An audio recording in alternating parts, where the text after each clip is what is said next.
وہ بھی تگڑے ہو جائیں جڑے کہتے بابے شاہ ہی کوئی نہیں. ہر ولی کی دشمنی اور کبھی غوث پاک کی, کبھی حضرت جنید بغدادی, کبھی باجد بستامی کی.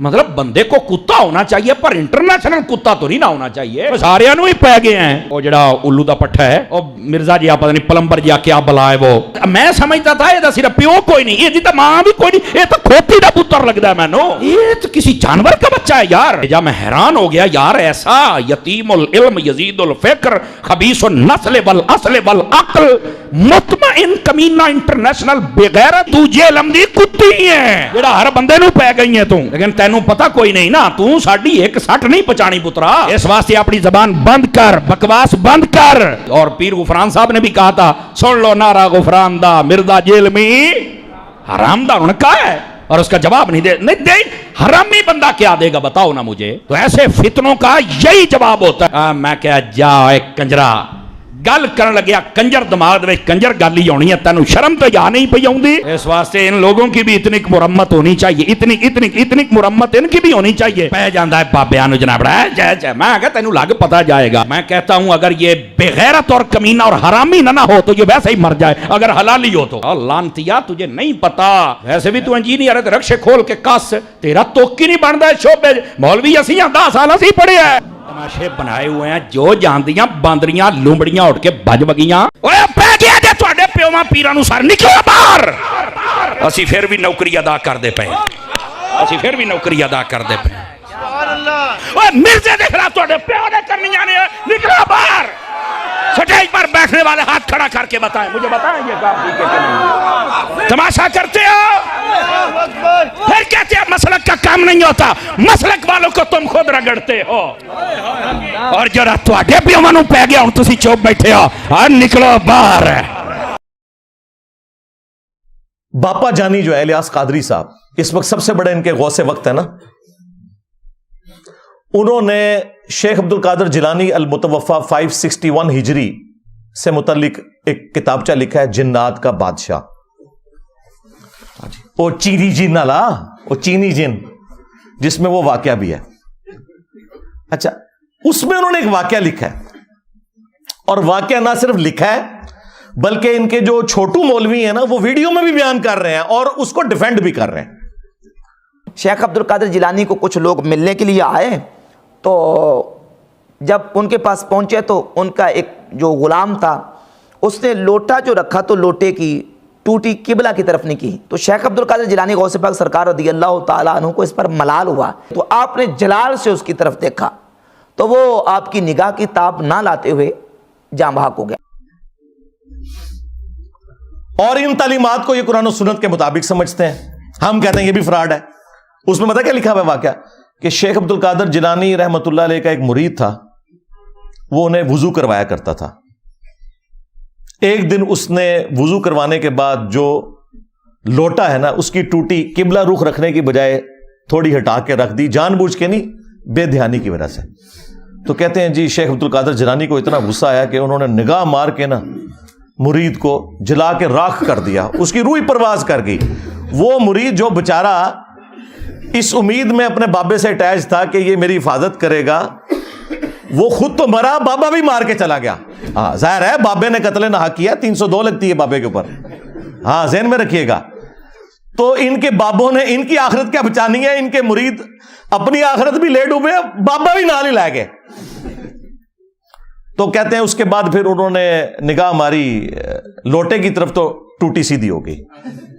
یہ ان لوگوں کا, ان کے بزرگوں کا, اب تو میں کہہ سکتا ہوں نا ان کے بزرگوں کا, کیونکہ یہ تو مانتے ہیں نا, ان کے بزرگوں کا یہ لیول ہے کہ وہ بجائے لوٹے کی ٹوٹی کو سیدھا کرنے کے بندے مار دیتے ہیں, اور پھر ہمیں یہ بتاتے ہیں کہ آپ نے رسول اللہ تک پہنچنا ہے نا صلی اللہ علیہ وآلہ وسلم, ان بزرگوں کا دامن کرم تھام لیں. توبہ توبہ توبہ, دماغ خراب ہے ساڈا,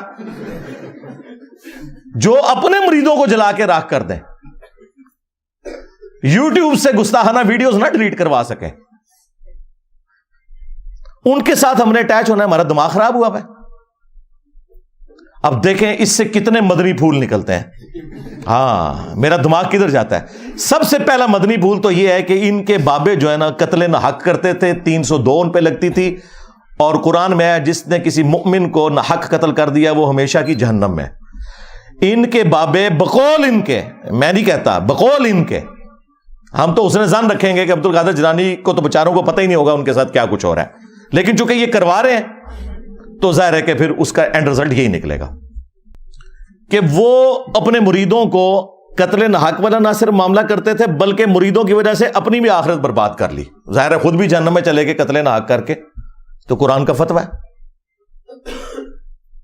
آج تو آڑے بابے ہوں 302 کٹاوا ہوتے ہیں. اچھا، اس کے بعد یہ رزلٹ نکلا کہ یہ جو ان کا دعویٰ ہے نا کہ یہ رسول اللہ صلی اللہ علیہ وآلہ وسلم کے دین کے پاسباں ہیں، امین ہیں، ان کی لیگیسی آگے لے کے چل رہے ہیں، یہ بھی بالکل فراڈ ہے. کیا رسول اللہ صلی اللہ علیہ وآلہ وسلم کا ایٹیچیوڈ یہ ہوتا تھا اپنے ساتھیوں کے ساتھ؟ بخاری اور مسلم دونوں اٹھا کے دیکھیں. انس ابن مالک کہتے ہیں 10 سال تک میں نے رسول اللہ کو وضو کروایا ہے صلی اللہ علیہ وآلہ وسلم. وہ کہتے ہیں میں چھوٹی عمر کا بچہ تھا، 10 سال کی عمر میں میری والدہ ام سلیم مجھے رسول اللہ کی خدمت کے لیے چھوڑ کے چلی گئیں، اور 10 سال میں نبی الاسلام کے ساتھ رہا. کہتے ہیں ان 10 سالوں میں کبھی ایسا نہیں ہوا کہ نبی الاسلام نے مجھے ڈانٹا ہو، مجھے کبھی یہ کہا ہو کہ تم نے یہ کام کیوں کیا، یہ کام کیوں نہیں کیا. وہ کہتے ہیں کئی بار نبی الاسلام مجھے کسی کام سے روانہ کرتے تو میں بچوں میں کھیلنا شروع کر دیتا. یار 10 سال کا بچہ کھیلے گا ہی نا. نبی الاسلام نے کبھی نہیں مجھے ڈانٹا. کبھی آپ صلی اللہ علیہ وآلہ وسلم گھر سے باہر نکلتے اور مجھے بچوں میں کھیلتے ہوئے دیکھتے تو پیار سے بلاتے، انیس، نام تھا انس، پیار سے بلاتے، انیس بیٹا میں نے تم نے فلاں کام کے لیے کہا تھا. وہ کہتے اچھا یا رسول اللہ میں جاتا ہوں. بس نہ ڈانٹا کبھی، نہ مارا پیٹا. اور تمہارے بزرگ جو کہتے ہیں ہم رسول اللہ کے ماننے والے ہیں، ہم آپ کو رسول اللہ تک پہنچائیں گے، پہلے آپ تک پہنچ جاؤ. یہ میں آپ کو کمپیریزن بتا رہا ہوں. لہذا یہ جو تم لوگ کلیم کر رہے ہو نا کہ ہمارے بزرگوں کی کتابیں بدل گئی ہیں، تو جو باتیں تم کتابوں سے بیان بھی کر رہے ہو نا بغیر بدلی ہوئی، ہمارے نزدیک وہ بھی قرآن و سنت کے خلاف ہیں. سمجھ رہے ہیں نا میں کیا کہنا چاہ رہا ہوں؟ ہاں، اگر نہیں سمجھ آ رہی تو میں ایک اور مثال پیش کر دیتا ہوں. ان کے وہ اس وقت میٹھے میٹھے ایک مبلغ جو طارق جمیل صاحب کے مقابلے پہ انہوں نے لانچ کیے ہیں، ثاقب رضا مصطفی صاحب، ہائے ہائے ہائے ہائے، وہ خواجہ باول حق نقشبند کے بارے میں بتا رہے ہیں کہ ان کی ایک مریدنی تھی. ہاں، اس کو بادشاہ وقت نے ایک مینارے سے گرایا. ہاں، اور وہ بخارے میں تھے. وہ کہتے ہیں کہ مریدنی نے آخری وقت میں بجائے اللہ کو پکارنے کے نا وہ بابے کو پکارا. اوکھے ویلے بزرگ کام آتے ہیں. تو آگے الفاظ دیکھیں اس ذمہ دار شخص کے. یہ کہتا ہے کہ جی وہ بزرگ آئے اڑ کے اور انہوں نے مریدنی کو کیچ کر کے، ہاں اس میں الفاظ ہے پکڑ کے، تو زمین پہ آرام سے رکھ دیا جب اس کو دھکا دیا جلاد نے. حضرت شاہ نقشبند بخاری علیہ رحمہ نقشبندیوں کے امام ہیں. آپ کابل میں تشریف لائے تو بادشاہ کے گھر میں کام کرنے والی ایک خاتون آپ سے روحانی نسبت قائم کر لیتی ہے. جو اس کی ہم منصب تھیں انہوں نے اس سے حسد کیا اور بادشاہ کے گھر کا زیور چوری کر کے اس پر الزام دھر دیا اور گواہیاں بھی دے دی. بادشاہ کو بڑا غصہ آیا. اس نے کوئی بات سنے بغیر کہا کہ اس کو لے جاؤ اور محل کی چھت سے اوپر گرا دو. خیر اس کو چھت پہ لے گئے. جب پھینکنے لگے تو اس کے دل میں خیال آیا، وہ کسی نے بتایا تھا کہ اوکھے ویلے بزرگ کام آتے ہیں، تو اس سے بڑھ کر اوکھا ویلا ہو کیا سکتا ہے. تو اس نے بخارے کی طرف منہ کر کے کہا، شیعہ للہ چو گدائے مستمند المدد خواہم ز شاہ نقش بند. اور اتنے میں جلاد نے پیچھے سے دھکا دے دیا. جب وہ نیچے گئی تو حضرت شاہ نقشبند بخاری نے پکڑ کے آرام سے زمین پہ رکھ دیا. تو حیرت زدہ ہوگی، حضرت آپ کب آئے تھے؟ کہا تو از چبارہ آمدی من از بخارا آمدم. تو چبارے سے چل پڑی تھی، میں بخارے سے چل پڑا. اور بعد میں مریدنی پوچھتی ہے کہ حضرت آپ کہاں سے؟ تو انہوں نے کہا کہ تو مینارے سے چل پڑی اور میں بخارے سے چل پڑا، اور نہر والے پل تے آ کے ملے دوئے. یہ تبدیل تو نہیں ہوا. ظاہر ہے ثاقب رضا مصطفی صاحب جب بیان کر رہے ہیں تو یہ واقعہ تبدیل تو نہیں ہوا نا. اس کے ساتھ تو ہم یہ کر سکتے ہیں نا سب کچھ. اور دوسری طرف بخاری مسلم میں حدیث ہے کہ اما عائشہ سلام اللہ علیہا کہتی ہیں کہ اللہ کے محبوب صلی اللہ علیہ وآلہ وسلم نے کبھی بھی کسی عورت کو بیعت کے لیے ہاتھ نہیں لگایا. اور ان کی حالت دیکھیں کہ ان کے جو پیر ہیں وہ مریدنیاں کیچ کرتے ہیں. اب میں نے تو نہیں ان کو کہا کہ نامحرم مریدنی کو کیچ کیوں کیا، یہ میں آپ کو کمپیریزن بتا رہا ہوں. اس کے بعد ایک اور واقعہ جو بڑا مشہور کیا ہوا انہوں نے، وہ کہتے ہیں کہ جی ابو الحسن خرقانی جو تھے نا، جو بایزید کے خلیفہ تھے، وہ خلیفہ بھی جا کے قبر پہ ہی ہوئے ہیں، مطلب ان کے مرنے کے بعد تو وہ پیدا ہو رہا ہے بندہ. تو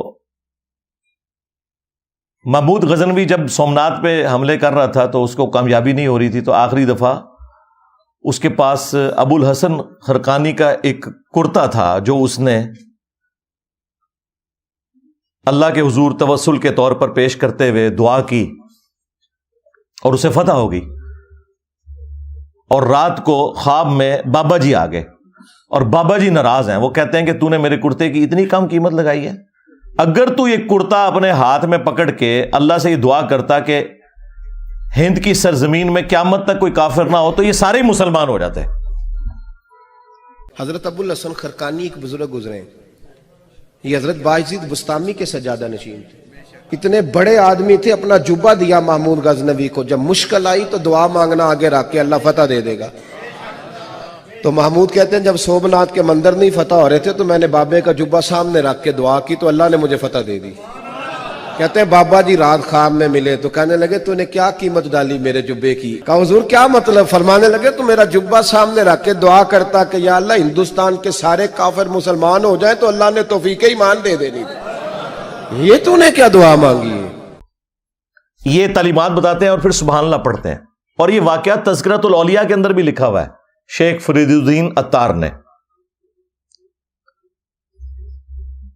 اب یہ واقعات بیان کرتے ہیں تو ہم اس کے مقابلے میں انہیں بتائیں گے کہ بھائی اگر ان کرتوں سے کوئی فرق پڑتا تو اس کائنات میں سب سے عظیم کرتا تو رسول اللہ کا ہے صلی اللہ علیہ وآلہ وسلم.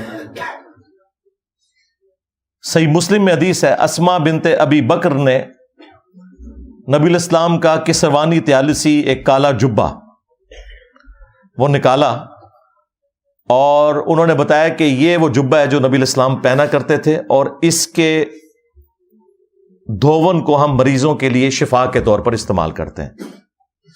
نبی الاسلام کا کرتا مبارک جو صحیح تبرک بھی ہے جس سے صحابہ کرام نے تبرک بھی حاصل کیا، وہ کرتا جب نبی الاسلام خود پہنتے تھے اس کرتے کو دیکھ کے تو مشرکین عرب نے اسلام قبول نہیں کیا. اور اس کے بعد رومنز اور پرشینز کے خلاف جب صحابہ کرام نے جنگیں لڑی ہیں تو وہ کرتا تو نہیں لے کے گئے جس طرح یہ ابو الحسن خرقانی کے کرتے سے دعا کی ہے. انہوں نے تو رسول اللہ کے کرتے سے کوئی دعا نہیں کی ہے. وہاں تو 8,500 صحابہ اور تابعین شہید ہوئے ہیں جنگ قادسیہ میں، ہاتھیوں کے نیچے بھی آئے کئی، تب جا کے وہ پرشین امپائر جو ہے وہ مسلمانوں کے پاس آئی ہے. اور جنگ یرموک میں بھی ہزاروں صحابہ اور تابعین شہید ہوئے ہیں، تب جا کے رومن امپائر کی کمر ٹوٹی ہے. ادھر تو کوئی کرتے نہیں لے کے گئے، سب کہانیاں بنائی ہوئی ہیں. پھر ہمارے وہ جو مرشد ہیں مصباحی صاحب، ہاں اب مصباحی صاحب جو کچھ بیان کر رہے ہیں بزرگ ہی لکھ کے گئے ہوئے ہیں. یہ کشف المجوب میں واقعہ لکھا ہوا ہے، اوپر دیکھا تو سونا، نیچے دیکھا تو سونا، درخت سارے کا سارا سونے کا اور پتے سونے کے اور جڑیں بھی. ہاں نا اینڈ تک کہتے ہیں ہاں نا، یعنی میں بھی ہوتے ہی سا. ہاں یہی مطلب ہوتا ہے نا. داتا حضور کشف المحجوب میں لکھتے ہیں یہ فکرے ان کی زبان سے تب ادا ہوئے جب اس درخت کے نیچے تھے جس کے اوپر میں چڑھا ہوا تھا. آپ فرماتے خدا کی عزت و عظمت کی قسم پورا درخت، اس کی ٹہنیاں، اس کا تنا، اس کی جڑیں بھی سونے کی ہو گئی، سارا، ہاں سارے سونے کا ہو گیا.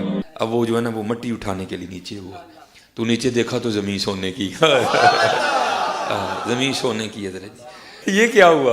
دائیں دیکھا تو سونا، بائیں دیکھا تو سونا، آگے دیکھا تو سونا، پیچھے دیکھا تو سونا. اب بابا جی نے کام کیا تھا، کیوں نہیں مٹی دیا ٹیما پھڑان ڈیا. اور کہتا ہے حضور کہاں سے پکڑاؤں مٹی ہے ہی نہیں, جہاں تک نظر جاتی سونا ہی سونا ہے. بابا جی ایک سوال ہے بابا جی, اگر آپ ہوا میں سونا نکال سکتے ہیں بابا جی تو دیش کی غریبی کیوں نہیں مٹا دیتے بابا؟ جواب بابا جی, جب آپ خود سونا نکال سکتے ہو تو ہم لوگوں سے چندہ کیوں لیتے ہو بابا جی؟ جواب ہری اوم ہری اوم ہری اوم. یہ رانگ نمبر ہے, یہ رانگ نمبر ہے. تو یہ وہ تعلیمات ہیں جو ان کے بزرگوں کی کتابوں میں لکھی ہیں, یہ ڈیفینڈ کر رہے ہیں. ہم اس کے جواب میں پھر آپ سے نہ پوچھیں کہ تم بزرگوں کے بارے میں کلیم کر رہے ہو کہ وہ نیچے دیکھتے تھے سونا بنا دیتے تھے, درختوں کو سونے کا بنا دیتے تھے. خدا کے لیے سورہ بنی اسرائیل کے اندر جو کافروں نے رسول اللہ صلی اللہ علیہ وآلہ وسلم سے 9 معجزات مانگے تھے نا, ان میں سے ایک معجزہ یہ بھی تھا کہ اس کا کوئی سونے کا گھر بن جائے, تب اسے پیغمبر مانیں گے. تو اللہ تعالیٰ نے پتہ اس کے جواب میں کیا کہا کہ تم فرماؤ میں تو بشر ہوں, رسول ہوں, اللہ کا پیغام پہنچانے والا ہوں, یہ اللہ کے اختیار میں ہے. رسول اللہ صلی اللہ علیہ وآلہ وسلم کے لیے تو اوپر دیکھیں تو سونا, نیچے دیکھیں تو سونا تو نہیں ہوا. جہاں پہ نبوت بھی سٹیک پہ لگی ہوئی تھی اس حوالے سے کہ کافر وہ ڈیمانڈ کر رہے تھے معجزہ. تیرے بزرگوں کا اتنا مقام ہو گیا کہ ان کے لیے بعد میں یہ ساری چیزیں سونے کی بن جائیں گی. چلیں اس کے بارے میں کوئی کہہ لے گا جی وہ اللہ تعالیٰ کی مشیت یہ تھی کہ کافروں کو معجزے کے طور پہ یہ چیز نہیں دکھانی, صرف قرآنی معجزہ ہے. چلیں آگے چلتے ہیں. سورہ التوبہ میں اللہ تعالیٰ فرماتا ہے کہ غزوہ تبوک کے موقع پر جب کچھ غریب اصحاب رسول اللہ کے پاس آئے اور انہوں نے کہا یا رسول اللہ صلی اللہ علیہ وآلہ وسلم آپ ہمارے لیے کوئی ساز و سامان کا بندوبست کر دیں, کوئی سواری کا. 700 کلومیٹر دور جانا ہے رومن امپائر کے بارڈر کے اوپر تبوک کے لیے, تو ہم بھی آپ کے ساتھ چلیں گے. تو نبی الاسلام نے فرمایا کہ میں اپنے پاس کوئی ایسی چیز نہیں پاتا کہ میں تمہاری اس حوالے سے کوئی مدد کر سکوں, نہ سواری کے طور پہ نہ ساز و سامان کے طور پر. اے نبی تم دیکھتے ہو کہ یہ تم سے اس حال میں واپس پلٹتے ہیں کہ ان کی آنکھیں آنسوؤں سے تر ہوتی ہیں, اس غم کے سبب کہ وہ اپنے نبی کے ساتھ قتال میں شامل نہیں ہو سکیں گے. اب نبی الاسلام تو کہہ رہے ہیں کہ میں تو کوئی ایسی چیز نہیں پاتا کہ میں تمہاری مدد کر سکوں. تو اس موقع پر اوپر دیکھا تو سونا, نیچے دیکھا تو سونا کیوں نہیں ہو گیا؟ وہ تو جامع ترمذی میں آتا ہے کہ سیدنا عثمان ابن عفان رضی اللہ تعالیٰ عنہ علیہ السلام نے اللہ تعالیٰ کی راہ میں صدقہ اور خیرات کیا, سونے کی اشرفیاں اور اونٹ, اور وہ انہوں نے کمائے ہوئے تھے. وہ اوپر دیکھیں تو سونا, نیچے دیکھیں تو سونا نہیں تھے. تو تمہارے بزرگوں کے لیے ہم کیسے مان لیں؟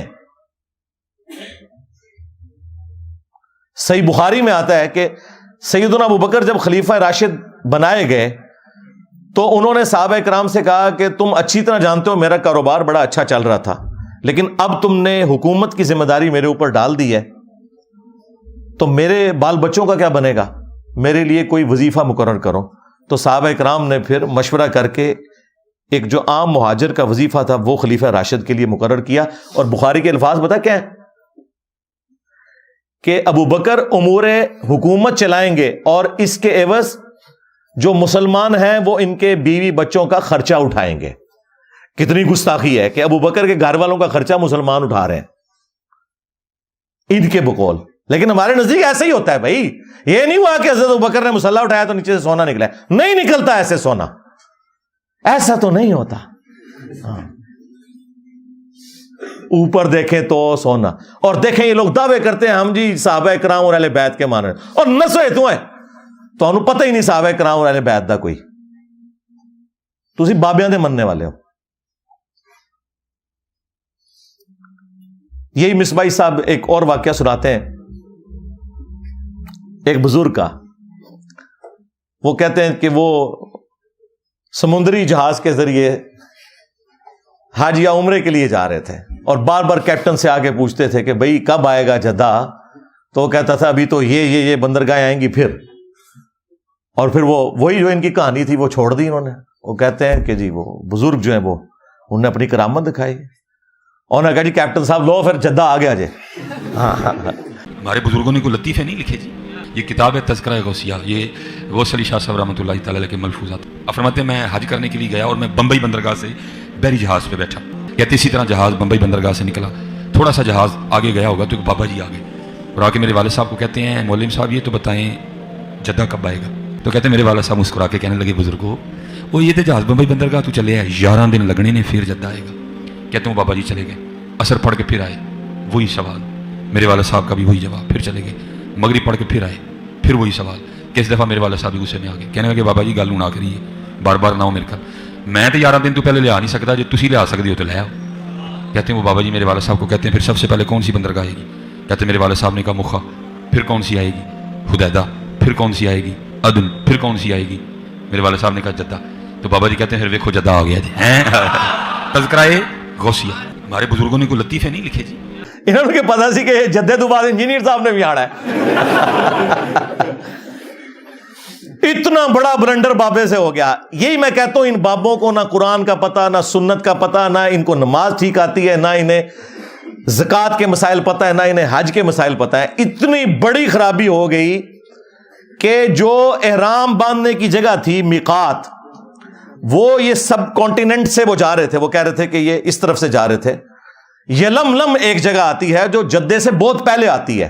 ایون جہاز کے پائلٹ کو بھی پتا ہے, آپ عمرے کے لیے جائیں وہ اناؤنسمنٹ کرتے ہیں کہ یلملم آنے والا ہے, اگر کسی نے احرام نہیں باندھا ہوا یا احرام باندھا ابھی تک نیت نہیں کی تو نیت کر لے, کیونکہ اس کے بعد تو دم واجب ہو جائے گا.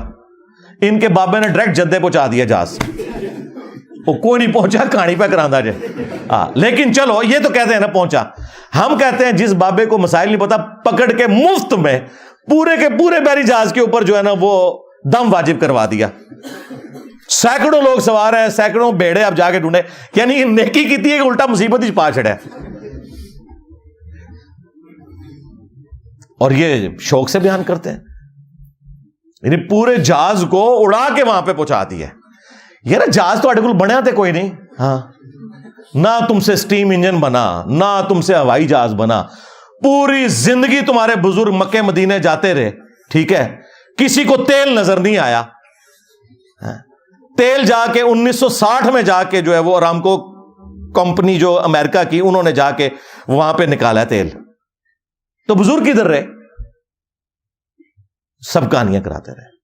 اچھا اب میں آپ کو بتاؤں, مسلم شریف میں لکھا ہوا ہے, بنو سلمہ ایک چوراہے پر کھڑے ہوئے تھے, نبی علیہ السلام پاس سے گزرے, آپ صلی اللہ علیہ وآلہ وسلم نے پوچھا کس لیے کھڑے ہو؟ تو انہوں نے کہا یا رسول اللہ ہم دور گاؤں ایریا سے آتے ہیں تو نماز میں لیٹ ہو جاتے ہیں, ہم نے ارادہ کیا کہ ہم مسجد نبوی شریف کے پاس مدینہ شریف میں ہی شفٹ ہو جاتے ہیں تاکہ نماز پہ ہم ٹائملی پہنچ جائیں.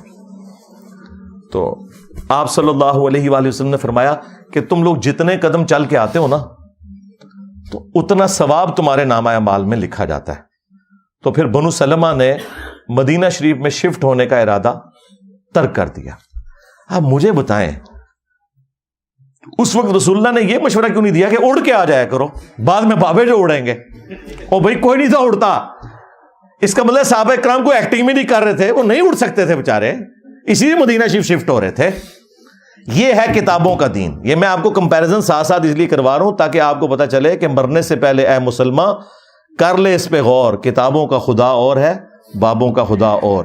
اگرچہ بابے بھی اسی خدا کو مانتے ہیں لیکن یہ کوالٹیز بالکل ڈیفرنٹ ہیں. قرآن و سنت میں آئی ہوئی تعلیمات بالکل ڈیفرنٹ ہیں. اس طرح کی تعلیمات یہ لوگ پبلک کے اندر مشہور کر رہے ہوتے ہیں.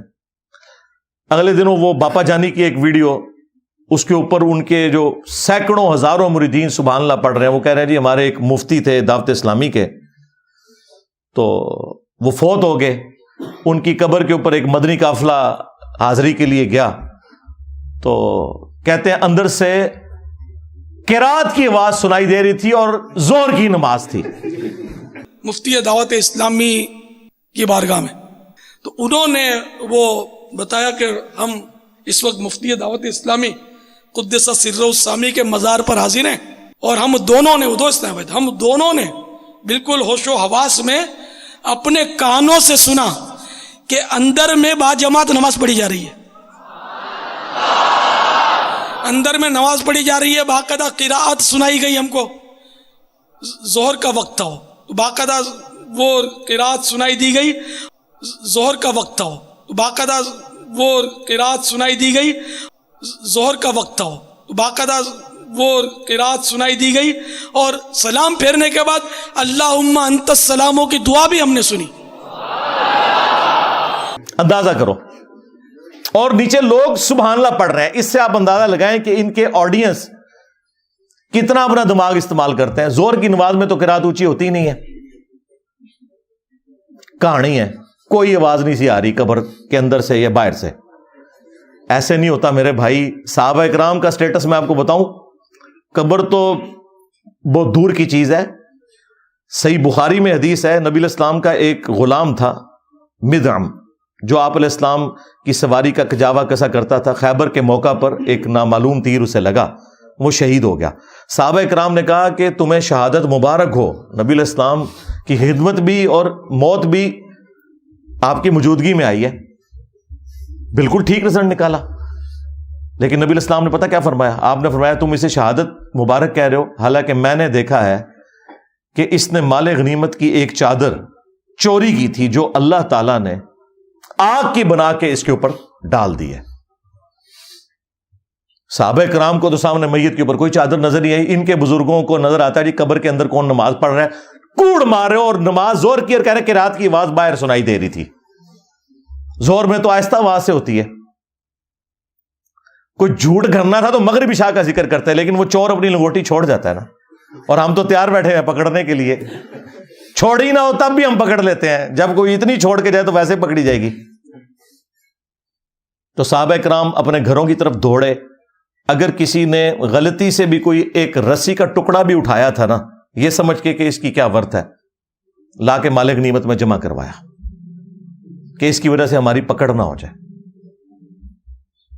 پھر بخاری مسلم میں حدیث موجود ہے کہ نبی علیہ السلام 2 قبروں کے پاس سے گزرے تو رک گئے. صحابہ کرام نے کہا یا رسول اللہ آپ کیوں رکے ہیں؟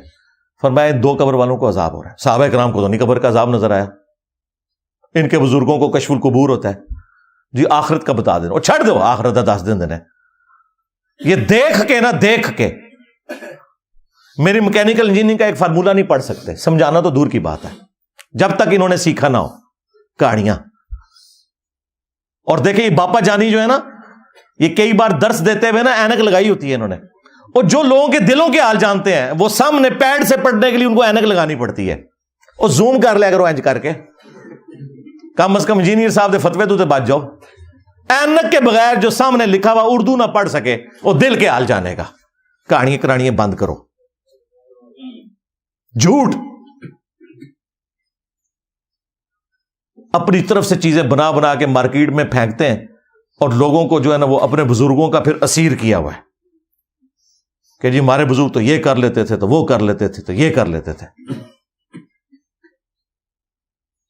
تو نبی علیہ السلام نے کہا ان 2 قبر والوں کو عذاب ہو رہا ہے. ان میں سے ایک چگلی کھاتا تھا, دوسرا پیشاب کے چھینٹوں سے نہیں بچتا تھا. آپ نے پھر ایک درخت کی ٹہنی توڑ کے اس کے 2 حصے کیے, اس پہ لگائے, اور فرمایا جب تک یہ ہری رہیں گی ان کے عذاب میں تخفیف ہوگی نبی علیہ السلام کی دعا کی برکت سے.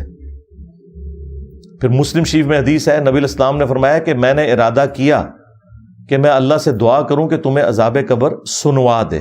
دیکھ تو کوئی سکتا ہی نہیں, لیکن پھر میں اپنے اس ارادے سے پیچھے ہٹ گیا. مجھے خدشہ ہوا کہ تم اگر عذاب قبر سن لو تو اپنے مردوں کو دفنانا ہی چھوڑ دو گے, اتنا خوف کھا جاؤ گے. صحابہ اکرام کو تو عذاب قبر دیکھنا تو دور کی بات, نبی علیہ السلام کہتے ہیں تمہیں تو سنوایا بھی نہیں جائے گا, اور یہ لوگ اپنے بزرگوں کے بارے میں کلیم کرتے ہیں. سب کہانیاں بنائی ہوئی ہیں, جھوٹ ہے. جھوٹ بولو اور بولو, بولتے جاؤ, اسی لپیٹتے جاؤں گے تھوڑی. اینڈ ریڈی نے گچھی انہوں آگے لا دیں گے قرآن و سنت کے دلائل سامنے رکھ کے. کہانیاں بنائی ہوئی ہیں, جھوٹ پہ جھوٹ بولتے جاتے ہیں. تو یہ وہ تعلیمات میں آپ کو بتا رہا ہوں موٹی موٹی جو ان کے کلیم ہیں. اور جی بزرگ تھے تو وہ ان کا ایک مرید تھا, اس کی بیوی حافظ قرآن تھی, وہ بیچارہ کوہرا تھا, وہ پریشان ہو گیا. بیوی نے کہا میرے نڑے نہ لگے جو تک تو بھی حافظ نہ بنے. تو ٹائم قیامت تک کی. وہ جناب پریشان ہو کے پیر صاحب کے پاس پہنچا. پیر صاحب نے کہا جی کہ جی صبح, اور یہ وہ واقعات جو انہوں نے کتابوں میں لکھے ہوئے ہیں, بیان کرتے ہیں, یہ وہ ہیں جو تبدیل نہیں ہوئی ہوئی, یہ وہ چیزاں نے. کہتے ہیں جی وہ پیر صاحب نے صبح کے وقت جب سلام پھیرا فجر کی نماز میں, دائیں طرف جتنے تھے حافظ قرآن بن گئے, بائیں طرف جتنے تھے ناظرہ بن گئے. اور لوگ کہتے ہیں سبحان اللہ. اس طرح کوئی حافظ قرآن بنتا ہوتا تو صحابہ صفا کا جو چبوترا ہے 155 صحابہ کا, ان میں سے جو احادیث روایت کرنے والے صاحب ہیں وہ تو چند ایک ہیں. حضرت ابو ہریرہ رضی اللہ تعالیٰ عنہ، اور ان کے لیے بھی خاص دعا تھی، بخاری مسلم میں آئی. تو وہ حدیثیں نہیں بھولتے تھے. وہ کہتے ہیں میں بھول جاتا تھا، پھر حضور نے میرے لیے دعا کی، میں پھر جو بھی نبی علیہ السلام سے سنتا تھا یاد کرتا تھا. لیکن انہوں نے بھی یہ نہیں ہوا کہ نبی علیہ السلام نے کوئی دائیں طرف سلام پھیرا تو ان کو ساری حدیثیں یاد ہو گئی ہیں، محنت سے یاد کی ہیں بعد میں بھی. یہ میں آپ کو فرق بتا رہا ہوں. ورنہ یہ اتنے لوگوں کی نبی علیہ السلام تعلیم کا اہتمام کیوں کرتے تھے؟ حتیٰ کہ مسند احمد میں آیا کہ غزوہ بدر کے جو قیدی تھے کافر، وہ چھوڑنے کے لیے یہ ان کے لیے فدیہ مقرر کیا گیا جن کے پاس پیسے نہیں تھے کہ تم لوگ مسلمانوں کو لکھنا پڑھنا سکھا دو. نبی علیہ السلام نے تو نہیں کہا کہ بھی جس نے لکھنا پڑھنا سیکھنا ہے میرے پیچھے نماز نیت کرے، دائیں طرف سلام پھیروں گا سارے حافظ ہو جائیں گے، بائیں طرف سارے ناظرہ ہو جائیں گے. اس کا مطلب ہے کہ جو کچھ تم اپنے بزرگوں کے بارے میں کلیم کر رہے ہو نا، واقعات، وہ سب کے سب خود فراڈ کے اوپر مبنی ہے. ہم جو تم لوگ صحیح بیان کرتے ہو نا وہ بھی صحیح ماننے کے لیے تیار نہیں. جی شیخ عبد القادر جیلانی نے فرمایا کہ میرے سلسلے میں جو بھی داخل ہو گیا تو اللہ تعالیٰ نے مجھ سے گارنٹی مجھے دی ہے. اندازہ کرے غیر پیغمبر جو 500 سال بعد آیا اس کے بارے میں ایک کلیم کر رہے ہیں، اللہ نے اسے گارنٹی دے دی ہے. رسول اللہ کے بعد جو کہہ رہے ہیں نا مجھے اللہ نے گارنٹی دی ہے، تو سمجھ لو کہ اے مسلمہ کذاب دا چھوٹا پراج ہے، خواہ غلام احمد قادیانی دجال ہے یا کوئی اور ہے. ہم نہیں کہتے کہ عبد القادر جیلانی نے یہ کہا ہوگا، لیکن ان کی ضد ہے. ہم کہتے ہیں اگر ضد ہے تو لو سامو، پھر فتوا لو ساڈے کو.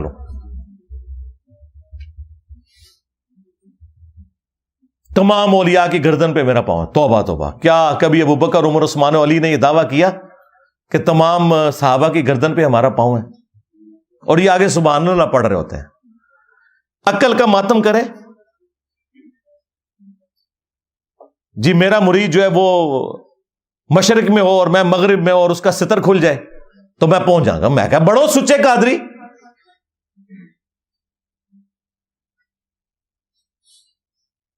نیچے پجامہ یا کوئی انڈر ویئر پہن کے تو پبلکلی آپ لوگ اپنی تہمت کھول کے بتائیں اور شیخ عبد القادر جیلانی آ کے آپ کی تہمت باندھ دیں. وہ کہتے ہیں نہیں اس طرح تو بزرگوں کو چیک تو نہیں کرنا چاہیے نا، یہ تو ویسے انہوں نے فرمایا تھا. اور پریکٹیکلی ایک ہوا ہے انڈیا میں، ایک مولوی ان کا قادری تقریر کر رہا تھا، بڑا اچھل کود رہا تھا، اس کی شلوار اتر گئی. وہ آپ نے ویڈیو دیکھی ہوئی ہے نا؟ یہاں کے فارغین تبلیغ اس طرح کریں گے، سارے بڑھلوی کو ہم دیوبند کی مکتب میں شامل اور حاصل کر لیں گے.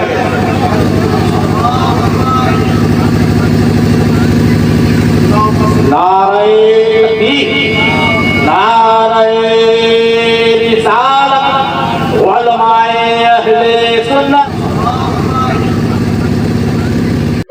اور کوئی نہیں شیخ عبد القادر جیلانی اس کی شلوار اوپر کرنے کے لیے آئے. سارے مریدوں کو جنت میں ساتھ لے جاؤں گا. اللہ کے بندو تم نے قرآن و حدیث پڑھا ہی نہیں ہوا. سورہ الشعراء میں جب وہ آیت نازل ہوئی کہ اپنے قریبی رشتہ داروں کو ڈر سنائیے، تو بخاری اور مسلم دونوں میں یہ حدیث موجود ہے. نبی علیہ السلام نے اپنے چچا عباس کو مخاطب کیا، اے نبی کے چچا عباس، میرے مال سے جو لینا ہے لے لے، اگر اللہ کے حضور پکڑا گیا تو میں تیرے کچھ کام نہیں آؤں گا. اے نبی کی پھوپھی صفیہ، میرے مال سے جو کچھ لینا ہے لے لے، اگر اللہ کے حضور تو پکڑی گئی تو میں تیرے کچھ کام نہیں آؤں گا. اے نبی کی بیٹی فاطمہ، میرے مال سے جو تو نے لینا ہے وہ لے لے، اگر اللہ کے حضور تو پکڑی گئی تو میں تیرے کچھ کام نہیں آؤں گا. اندازہ کریں. اور ادھر یہ لوگ کہتے ہیں جی ہم اپنے مریدوں کو بھی ساتھ لے کے جائیں گے جنت میں، اس وقت تک جنت میں داخل ہی نہیں ہوں گے. اللہ سے ڈر جاؤ. یہ تکبرانہ جملے کہ اولیاء کی گردن پہ میرا پاؤں ہے. اچھا پھر یہ بھی یہ پورا قصیدہ ان کی طرف قصیدہ غوثیہ منسوب کیا ہوا ہے. اور وہ پیر میر علی شاہ صاحب کے دربار کے اوپر نا جمعے کے دن مصطفیٰ جان رحمت پہ لاکھوں سلام تو کبھی کبھار ہی پڑھا جاتا ہے، قصیدہ غوثیہ برل وہاں پہ پڑھا جاتا ہے. یہ قیامت تک سورج جو طلوع ہوگا وہ مجھے میری اجازت سے طلوع ہوگا، مجھے بتائے گا کہ کیا کچھ ہونا ہے. پتہ نہیں کیا کچھ کہانیاں لکھی ہیں نے، مطلب وہ جو کوئی صحابی بھی نہیں سوچ سکتا اپنے بارے میں. تو یہ ساری کی ساری باتیں کرنے کے بعد پھر میں بولوں کہ نہ بولوں کہ میرے نبی سا ہے ہی کوئی نہیں، بابے تھے شے ہی کوئی نہیں. کیونکہ یہ جتنے میں نے 7-8 واقعات آپ کو بابوں کے بتائے ہیں نا، اس کے مقابلے میں قرآن و سنت کی تعلیمات بتائی ہیں. تو اب میں حق بجانے میں ہوں یہ کہنے میں کہ نبی کے جیسا ہے ہی کوئی نہیں، بابے تھے شے ہی کوئی نہیں.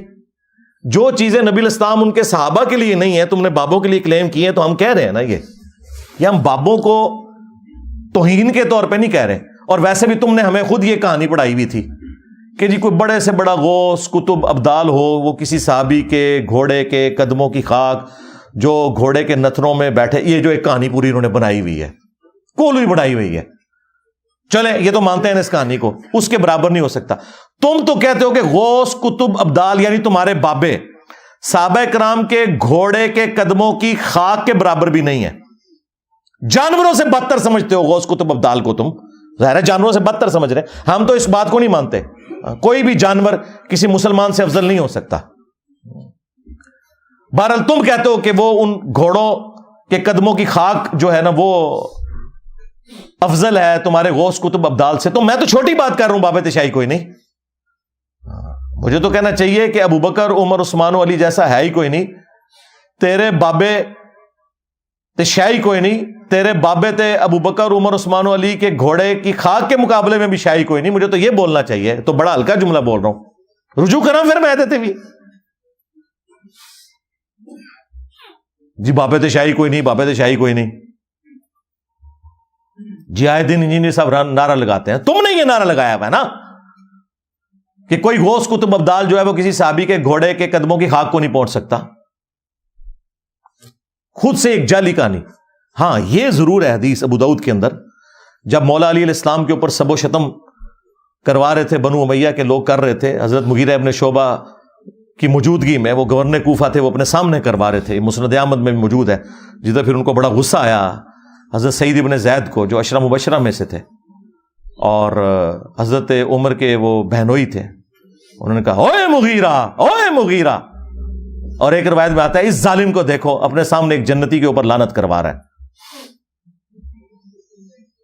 تو انہوں نے کہا کہ نبی کے صحابی کے سامنے یہ ہو رہا ہے کہ ایک جنتی شخص کے اوپر لعنت کروائی جا رہی ہے.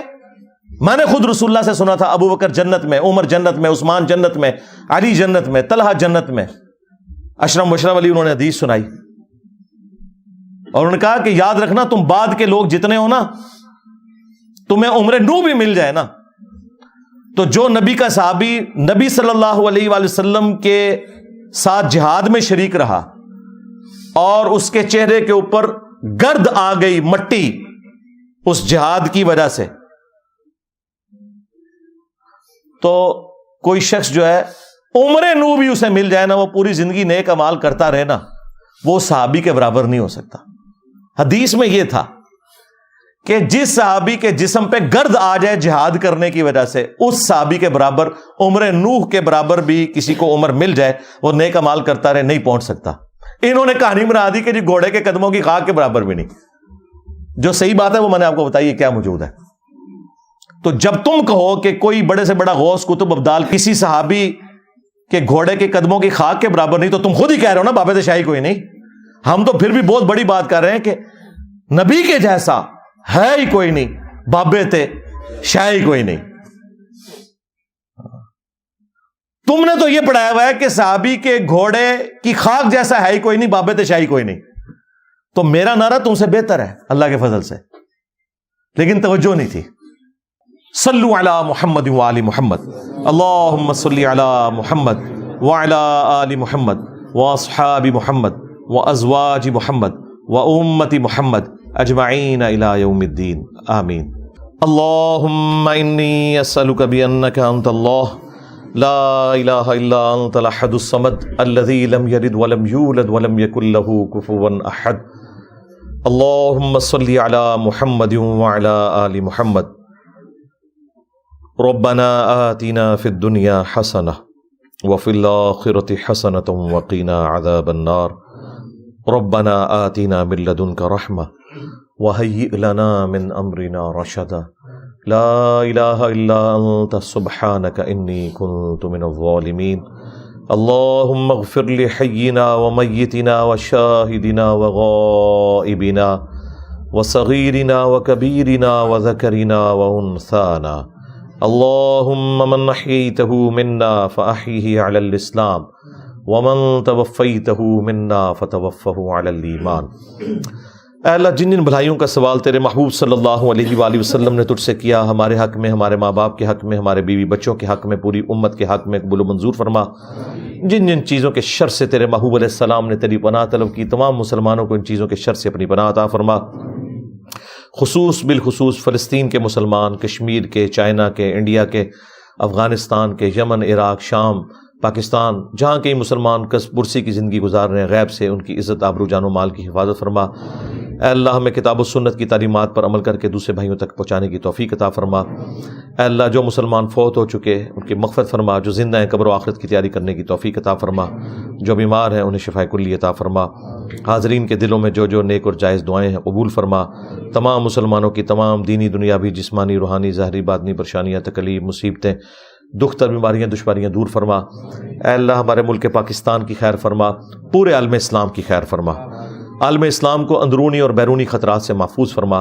سبحان ربک رب العزت عما یصفون وسلام علی المرسلین والحمد للہ رب العالمین وصلی اللہ علی النبی الکریم وعلی آلہ واصحابہ اجمعین الی یوم الدین، آمین۔